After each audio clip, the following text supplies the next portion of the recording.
Oggi vigilia di Natale, mentre tutti vanno a spasso a comprare i regali, io sono qui in vigna in compagnia di Emanuele che mi sta riprendendo. Sono in potatura e vorremmo fare un video per palesare le difficoltà che comporta una potatura corretta. Siamo in particolare nella vigna piantumata a Nebbiolo e adesso vi farò vedere via via quali problemi si palesano nel corso del lavoro. La potatura non è una formula matematica, ci si deve insomma adattare mantenendo una linea di condotta, adesso vi spiegherò quale possa essere, ci si adatta un po' alla situazione. Cominciamo con potare alcune viti e vedremo via via e di volta in volta i vari problemi vengono in superficie. Qui c'è un problema, io devo tirare due capi a frutto perché il nebbiolo purtroppo adesso vi spiego quale problema ha. Questo poi è un nebbiolo un po' particolare, ben poco produttivo, quindi sto potando a gouillot oppure a controspagliera, ma invece di tirare un solo capo a frutto così, ne dovrò tirare due perché ha problemi di produzione.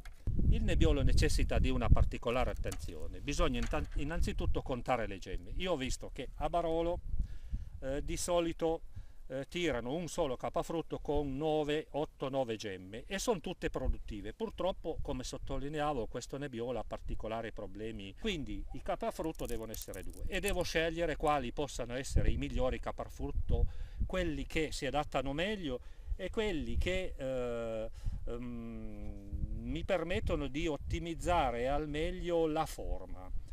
Tenete conto che la vite non è una vera pianta, ma è un rampicante, quindi ha tendenza di andare verso l'alto. Io devo contenere, il mio problema è di contenere la vite all'incirca un 20-25 cm al di sotto di questo filo sul quale tiro il capo. Tutto ciò che farò sarà funzionale alla ottimizzazione della forma della vite e anche alla produzione. Quindi questo potrebbe essere un buon capofrutto e poi ci sarebbe forse anche questo, ma devo controllare, però mi pare che ci sia questa protuberanza che non mi piace tanto perché ne inficia la linearità del gambo. Tenete conto che il gambo più è diritto, più è verticale e meglio è, quindi tutto ciò che è fuori, quello che è fuori sede è meglio eliminarlo se è possibile. Poi ci si adatta perché, ripeto, non è una scienza esatta questa. E allora la decisione è quella di tirare giù questo e questo. Questo serve di riserva nell'eventualità, visto che il tempo è abbastanza secco e mi è capitato stamattina che alcuni si spacchino. Allora prendo questo qui e lo piego accompagnandolo delicatamente in modo da romperne le venature e lo attorciglio in questo modo, accorcio un po' in modo che ci siano 1, 2, 3, 4, 5, 6. Poi qui ci sono altre 3 gemme che non sono produttive dal punto di vista vitivinicolo, in genere è così, e al quale aggiungo anche questo, prendo quest'altro capofrutto che è innestato su uno sperone lasciato precedentemente l'anno passato, nel 2016, cosa che ho fatto qui per l'anno successivo. Capite che nella vite c'è un presente, un passato e un futuro. Io devo agire su questi 3 livelli contemporaneamente per avere degli ottimi risultati. Quindi piego anche questo e quindi avremo, più o meno dovrebbe andare bene, a torciglio e sta lì, poi lo legherò successivamente.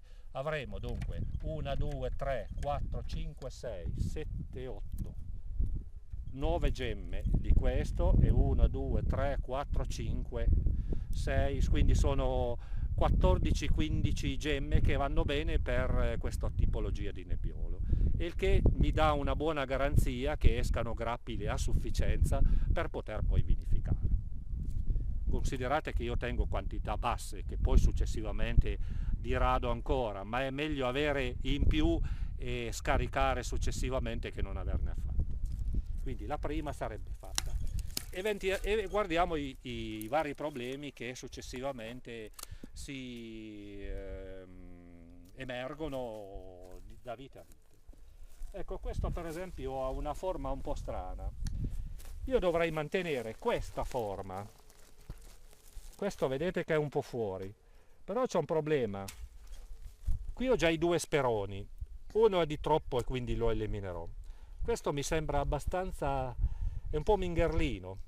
Questo è troppo alto, se ricordate ho detto che dovrei tenere il capofrutto sotto, diciamo, di un 20 cm rispetto al filo di ferro.